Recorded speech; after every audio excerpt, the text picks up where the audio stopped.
I guess you could say that my journey actually started when I was a child. I grew up in the country and loved the outdoors. My dad would take me with him when he would go to the woods to pick berries or mushrooms, and I still love to do those things today.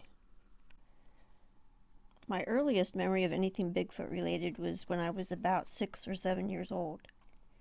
This would have been around 1972, which just happens to be the year that The Legend of Boggy Creek was released. I remember this because my older brother, by about 12 years, had gone to the movies to see it and came home with terrifying stories, at least to my 6-year-old mind. He told my family about the movie, and I sat there listening with intense curiosity and fear.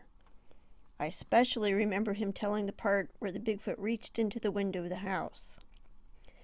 This scared me so bad that I refused to go to the bathroom by myself for a long time. My mom made my siblings escort me to the bathroom so that I would feel safe. Ha ha, retribution for scaring me to death.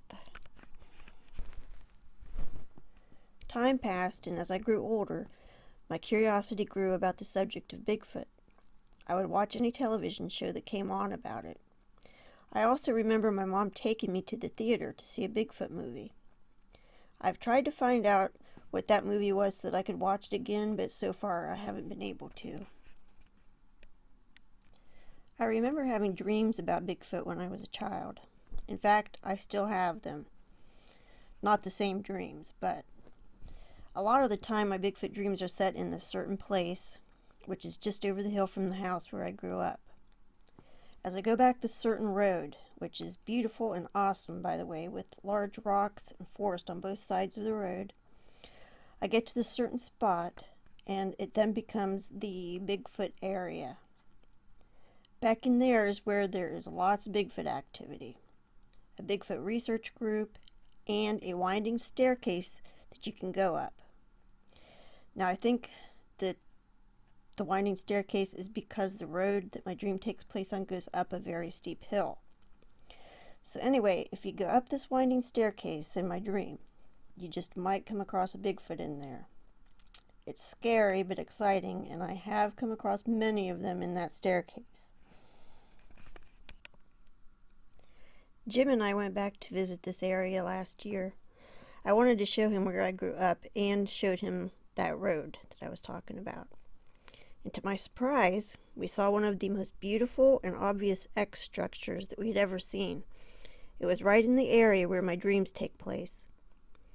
Maybe my Bigfoot instincts have been well tuned for longer than I realized. Here are 2 photos of the X structure coming up next.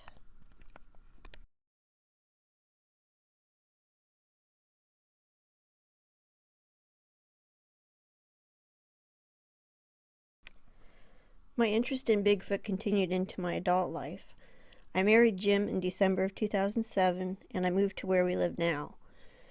Jim had lived here for about 13 years at that time. When it came to be spring of 2008, I decided to start exploring the land that we live on. I have always had an interest in photography, so I took my camera along. I found that our home was so beautiful, and this is also when I first started to realize that Bigfoot may live here as well.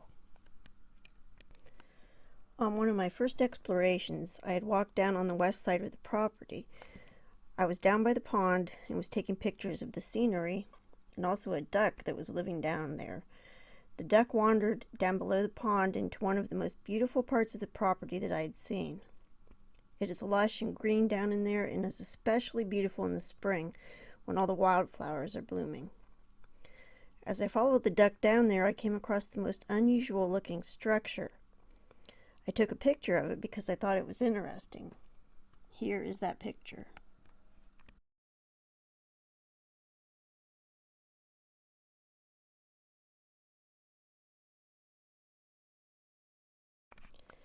I remember showing this picture to my family. I said, "Look at this weird thing I found down in the woods." Jim agreed that it was weird, and my son said, "That looks like one of those things that Bigfoot makes." I thought, is it? So I looked them up on the internet, and sure enough, I found ones like it that people thought that Bigfoot had made. After figuring that out about the structure, I started researching the subject even more. I read books. watched what I could on television, and did research on the internet. I continued my explorations of the property and started noticing things that might be Bigfoot related. We also took some members of our family down to see the structure. We took Jim's brother and my brother and nephew at separate times. All of them are knowledgeable men, and I know that my brother and nephew have extensive experience in the woods. They all said that the structure could not have been made by a man. The parts were too large, and the structure was too complicated to have randomly fallen like that. I went back to see it many times. I took my daughter down with me one time to see it. It was large enough that we both were able to climb inside of it and fit comfortably. Here are some more pictures of it that I took over time. The very first picture that I showed you that I took of the structure was taken in April of 2008. These ones were taken in June of 2008. And the opening there to the structure was at least 3 feet high. And like I said, my daughter and I both got in there and fit comfortably inside of it together.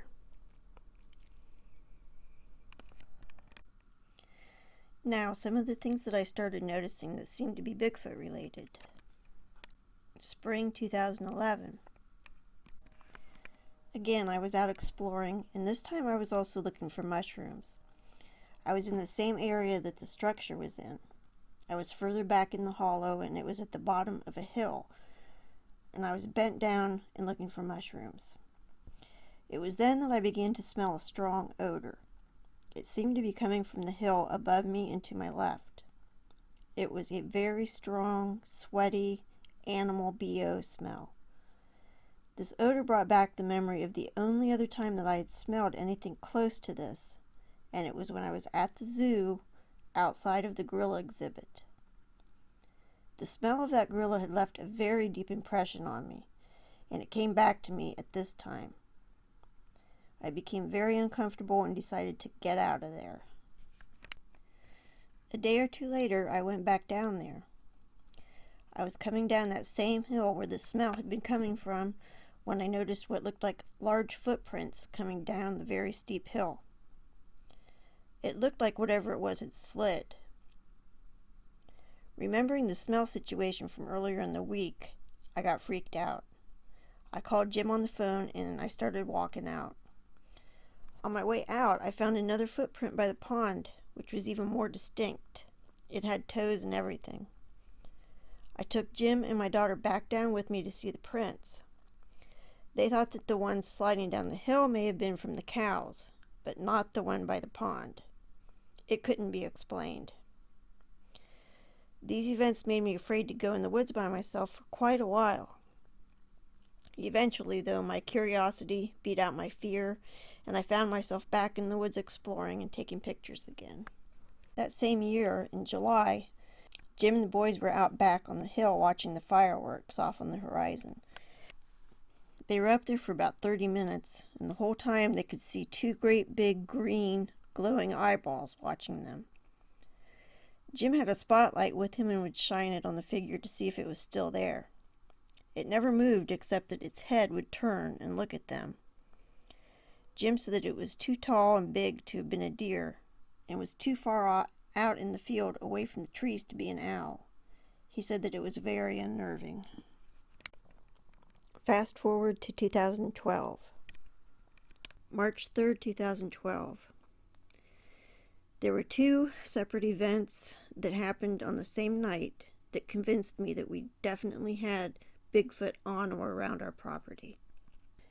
The first thing that happened was that my stepson and 2 of his friends were down in the woods to the east between 9 and 11 o'clock. They were down around that old barn that's down there.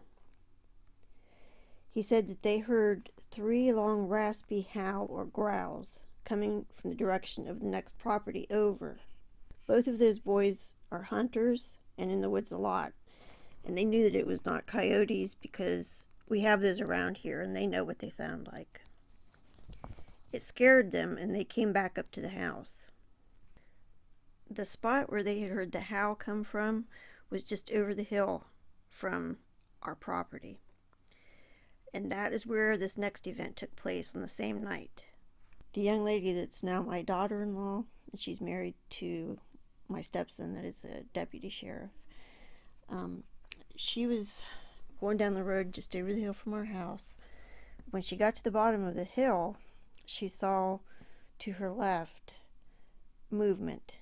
And for a split second, she thought deer. But then she saw great big glowing green eyeballs. At that point, she stopped her car, and she said that it just stood there and looked at her.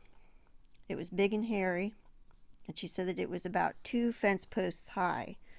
So I'm estimating that the height of the creature had to be between 6 to 9 feet.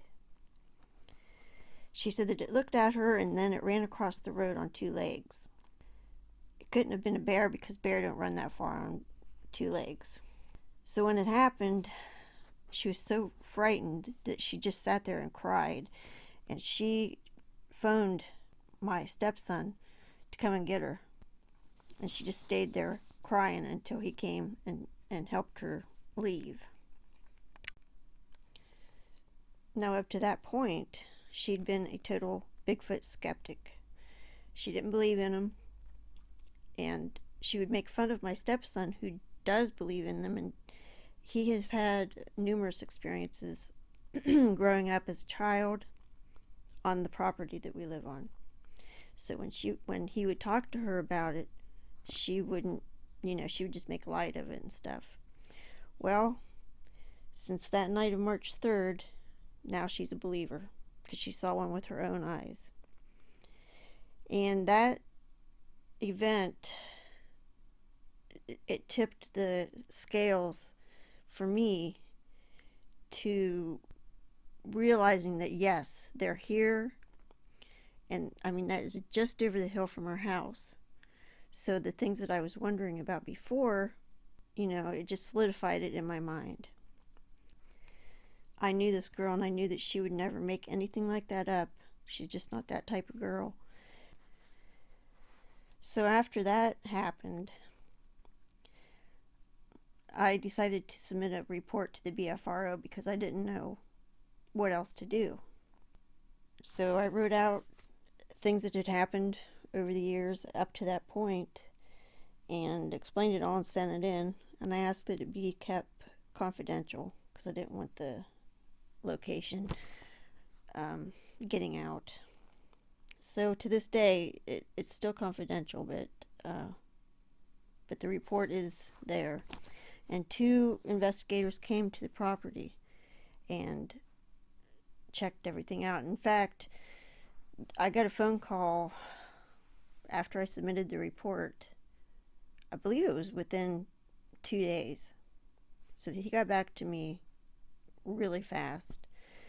And like I said, they came and investigated, and their conclusion was that they thought that at least they traveled through here.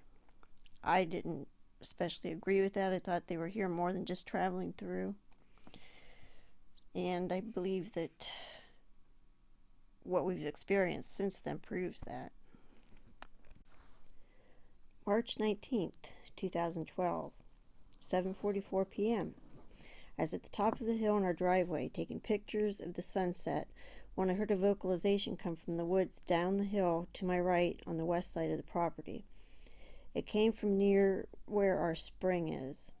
It was quite loud and sounded like the Ohio call, if you know what that is. It sounds like a man, what I heard sounded like a man yelling, only there was no man down there. And it ascended in loudness like a siren. And within the same week, my son told me that he was sitting outside late at night and he heard what sounded like something took a large tree limb and broke it over its leg. He said it scared him really bad, and he also said that it came from the same area that I had heard the vocalization come from. This next account happened around the same time, but I'm not sure of the exact date that it took place. I was taking a walk along the road at the end of our driveway. It was late afternoon. There's a patch of woods that is off to the right of where I was walking. I heard what sounded like one or two knocks, which kind of freaked me out a little, so in trying to rationalize it away, I thought maybe it was a deer hitting its antlers on a tree. But really, I knew that wasn't the case. I phoned Jim and I asked him if deer do that, and he didn't think that sound that I described would be a deer. A few days later, Jim and I were walking in the same area, and as we walked by, I thought I heard what sounded like a whoo sound, like a gorilla would make, coming from the same place that I'd previously heard the knocks. Jim heard something at the same time, but he thought he heard a knock. We were talking when it happened, so we're not exactly sure of what we heard. However, if you walk down the hill from where we heard these things, you would be in the section of the woods that my daughter-in-law had seen the Bigfoot walking across the road on March 3rd. So it would have walked across the road and into the woods area, which is down the hill from where we were hearing these sounds. So if you keep walking up the road from our driveway, you would come to a graveyard that has enormous power lines running through it, and then down onto our property to the east, where one of our ponds is. Going from the graveyard and turning to the right is the road that my daughter-in-law saw the Bigfoot crossing the road. So that's all this happened within less than a square mile. April 4th, 2013. I had gone down to the lake to take pictures and had spotted an eagle which landed in a tree on the opposite side of the lake. The lake was still low because they hadn't let the water out yet, so there's a large muddy area at the location where I was. The lake bed was sort of dry, but you know how it's kind of muddy and wet the further in you go. So anyways, I waited for quite a while for the eagle to fly closer to me so I could get a good photo of it, but it seemed to want to stay put on the other side of the lake. So I thought I'd try to get closer to it. So I carefully started to walk into the lake bed, and as I looked down to make sure I wasn't going to sink, I noticed what looked like a couple of footprints. And this is the picture that I took of it. The next day I took Jim back down there with me to see them, and I noticed a trackway leading off to the right from the ones that I'd found the day before. There were two individual trackways walking mostly side by side to each other. I really wish I'd taken pictures of the trackway, but I wasn't as diligent then about documenting Bigfoot stuff as I am now. Some of the prints sunk into the mud 3 to 5 inches. They also turned and followed the water's edge for quite a distance. The ones I photographed looked like they entered the lake bed from the road. Spring or summer of 2013. I had gone to the bathroom. Of course, I missed it. And Jim and my stepson were sitting in the living room talking and watching TV and messing around with their phones. The door and the windows were open. Jim said that he heard an extremely loud roar followed by coyotes yipping right afterward and running from the area of the roar and back towards the trailer at the back of our property. At the same time that my husband heard the roar, my stepson looked at him and said, "Turn the TV down," because he had heard it too. Jim said it was so loud, and it was just in the field right by our house. I mean, it's, maybe 75 yards from our house. Now, I believe that it was in the same week after the roar had been heard that around 1 o'clock in the morning, my daughter came and woke me up and said that she was hearing what she thought was Bigfoot stuff going on down in the area of the woods just below the hunting trailer. Her bedroom window faces that area of the woods, and it was open. She said that she had heard something big crashing through the woods and what sounded like a monkey being strangled. I'm not sure, but I think she also said something about hearing coyotes too. By the time she woke me up, it had stopped. The next day, I was very curious to see if I could find any evidence of what happened the night before. Against my better judgment, I went down in the woods to look around. I walked by that area where my daughter had heard the commotion, but stayed on the path and then walked down to the pond. I didn't see anything unusual, so when I got down to the pond, I decided to just enjoy the walk and take some pictures, as it was a beautiful day. As I was crouched down by the pond taking some pictures, I heard, coming from up on the hill near the hunting trailer, what sounded like a crash. It was very loud and sounded like a very large tree had been pushed over up there. I became very uncomfortable and decided it was time to get out of there. I would say that this was the only time that I've ever felt not welcome in our woods. It definitely felt like someone was saying, "Leave, we don't want you here right now." Interestingly, this past year in 2015, in that same area, we discovered an area of stick structures, tree breaks, arches, a large log stuck up in the fork of another tree, and so on. And I'll go into more detail on that later also. Around this same time, there was a story in our local newspaper, on the front page, I believe, of an account of a family that was sitting outside having a fire, and they saw a hairy hand come out of the bushes and try to grab their dog. I wish I could remember it better, but I think it happened, I'd say about within 20 miles of where we live.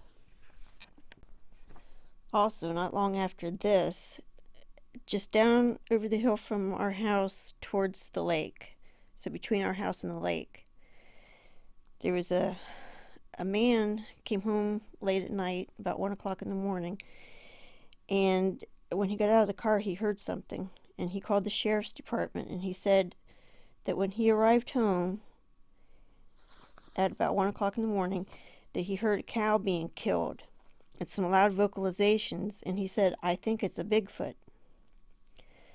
My stepson, who's the deputy sheriff, and another officer who had just returned from a tour of duty in Afghanistan, took the call and went to investigate.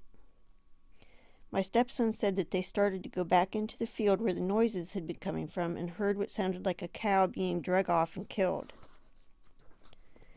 They proceeded into the woods after the sounds. He said it was pitch dark and they had their weapons drawn. He said that what sounded like was coming from about 10 feet away. They heard the loudest, most god-awful growl, roar, or scream, something neither of them had ever heard before. This scared them so badly that the deputy that had been in Afghanistan and wasn't afraid of many things said, "Let's get out of here." And my stepson said that there wasn't enough bullets in their guns to keep them in those woods. It was also around the same time that my stepson said that the sheriff's office had received 2 other calls about Bigfoot sightings. One was a lady that said something had been messing around in her backyard, and another one was that a homeowner showed him a trail cam picture of what looked like an arm with long gray hair hanging off of it. He went to the house to check it out. It was dark, and as he went towards the back, behind the house, he could hear something breathing just off in the darkness. He said he turned around and left because he was alone. Now, my son told me about this next incident about a year after it happened. He said that they were down at the other lake that's near our house. They were doing night fishing, and they had parked along a back road and had walked through a wooded area to get to the edge of the lake. My son's friend needed something from their truck and headed back towards it. I guess he got about halfway there and came running back to where my son was by the fire. And he said, "I just saw a Bigfoot." I guess he was pretty freaked out about it. And my stepson, who's the deputy, has also heard vocalizations and possibly saw a shadowy outline of a Bigfoot right there in that same area. My daughter had her cousin over to stay the night. My son was outside smoking and had heard what sounded like something being eaten down along the fence line on the eastern side of our property. He went in to tell his sister and cousin to come out. They did, and they took a light. They also heard something, and then a possum walked up out of there with a chunk out of its back. As they were looking down over the hill from the fence with the flashlight, the two girls saw something large and gray run very quickly across the field on all fours. They said they thought it was a Bigfoot because it was too big and ran too fast to be something else. The next day, the three of us went down to that side of the property to look around, and we saw large foot impressions all over the place, and a few of what looked like prints. One print we saw at the gate along the fence line where my son had heard the commotion going on. It was pretty distinct. We could see toes. I didn't have a camera with me because it looked like it was going to rain, and I didn't want my phone or camera to get ruined. April 20th, 2014, 7:46 p.m. I found what appeared to be a juvenile print going up the hill on the far western side of the property. This is the same spot that I had smelled the gorilla at the zoo smell, and saw possible footprints coming down the hill from that area.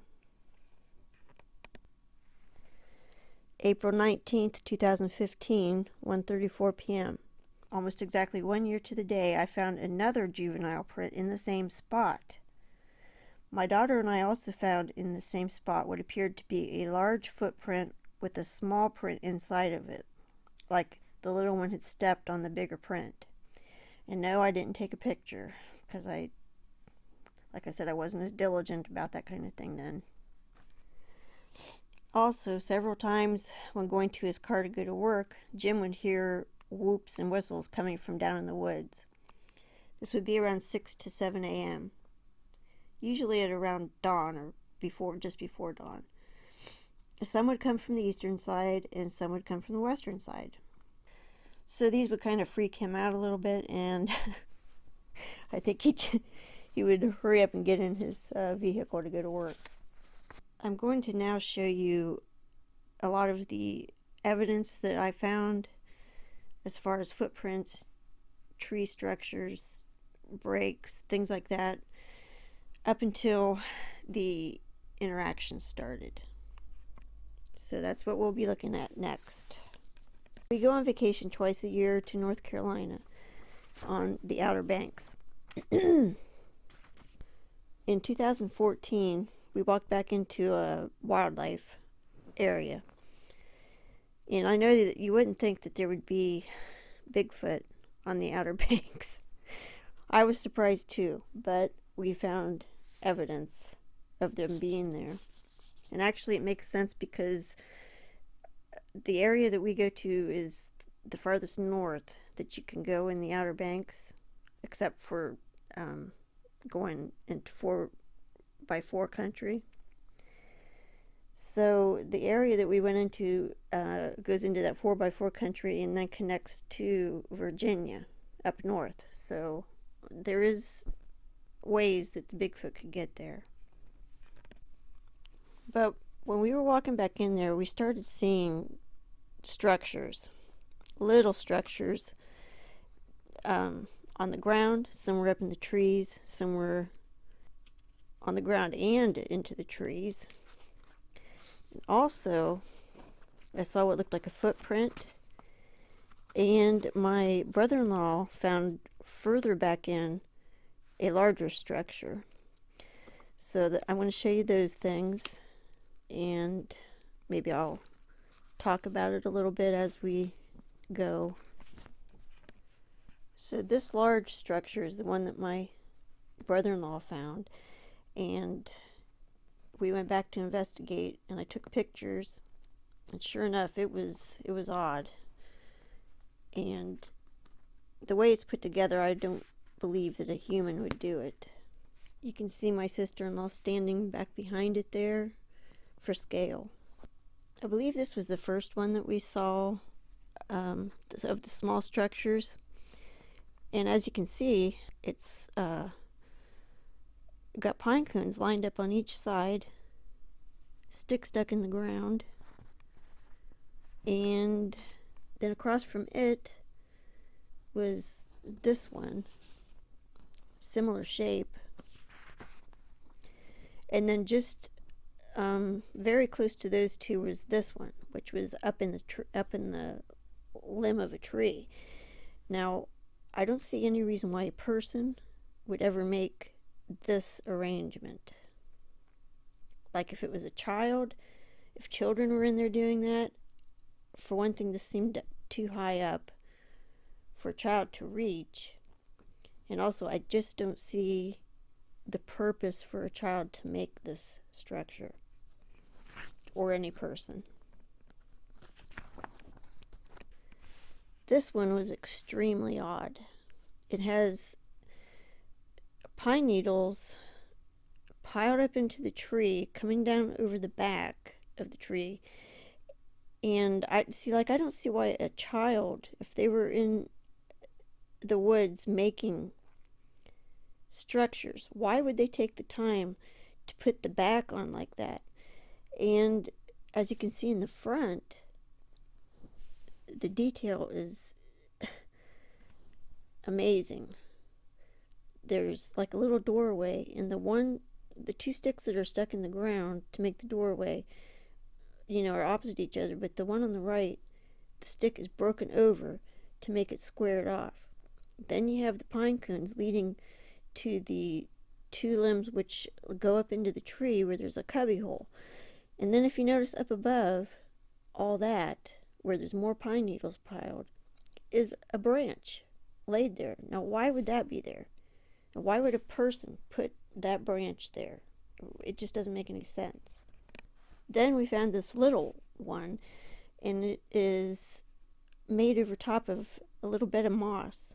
And this was only about, at the most, 2 feet long, and maybe a foot and a half high. But it's like a little tiny teepee structure. Then this is another one that we found at the base of a tree. And as you can see, it kind of has that teepee formation leaning up against the tree, and inside's a pine cone. Now, on our way out, I saw this, which looks like a footprint to me, and I got to tell you, it was big. It was really big. And when we left, just to the right of where you walk in was this pile of feathers. And when we walked in there, that wasn't there. When we walked out, which was maybe at the most an hour, there that was. Out of nowhere, feathers all over the place. Very weird. Now, more recently, since we've been going back there, like I said, twice a year. Well, not too long ago, Jim and I both heard a tree break back in there, like a crack, and then that was followed immediately by a knock. So that's just more evidence that the Bigfoot are back in there. Now, these tree breaks were some of the first that we found, and they were found sometime around 2011 to 2012. They're on the west side of the property, and there were 4 on one side of the path and 2 above and behind them on the hill. Now, the one that Jim is standing beside was found freshly broken on April 6, 2012.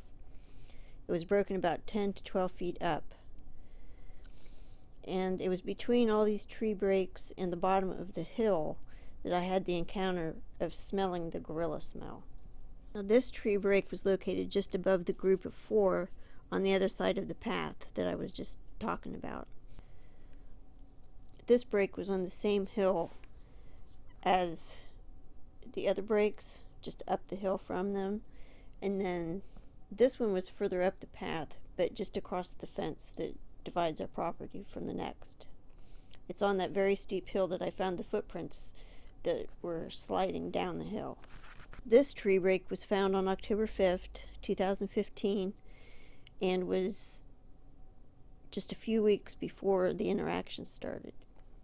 It was small, but it was fresh, and it was located just down the hill from that group of 4 breaks that were by the path, and then the other 2 above them.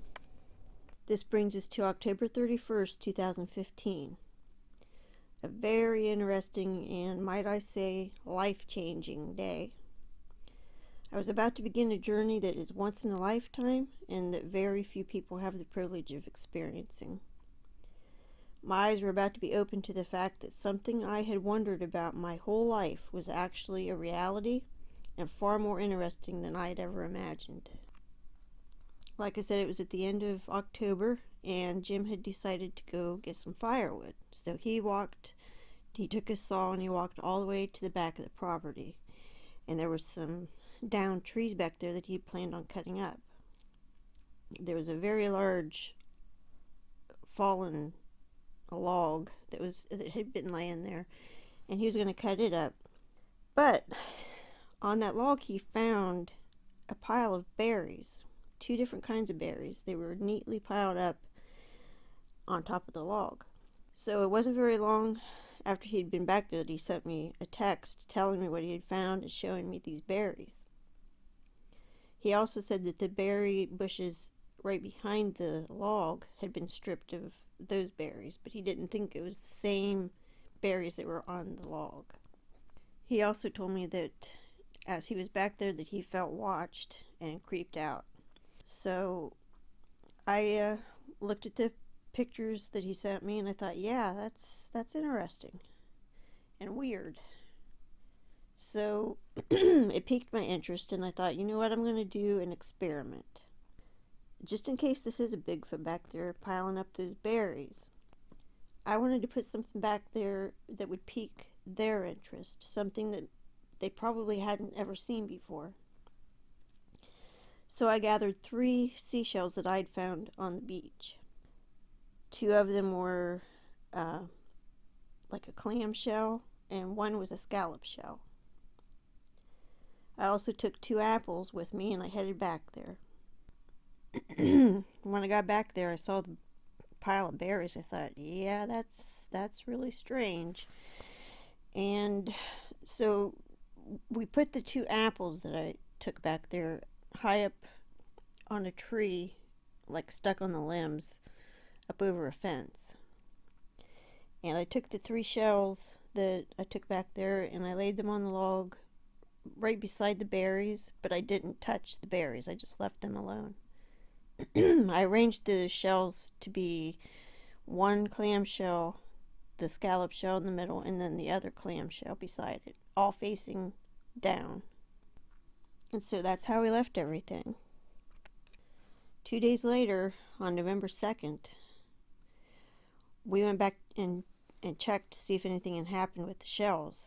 And boy, did we get the surprise of our lives. The scallop shell that had been placed in the middle had not only been turned over, which in itself would have been mind-blowing, because for something to be turned over but stay in the same spot would take something with hands and a thumb. But not only was it turned over, but it had placed in the middle of the shell 6 small red berries. And they weren't just put in there randomly. They were put in there in a pattern. There were 2 red berries, then 1, then 2 red berries, and then 1. So needless to say, this absolutely blew my mind. Something with intelligence and hands had to have done this. So that was the beginning of the interactions between myself and the Bigfoot that live on our property. Who knows how long maybe they had been trying to interact with us, or wanting to, but until we actually realized something that they had done could have been done by them, and we reacted to it, they didn't do anything obvious like this. But to me, it's like with the Bigfoots, it's like they want to interact with you, but they don't really do it unless you figure out that they're there. So when they know that you know that they're there, that's when they start to really interact with you. And that's what happened to us.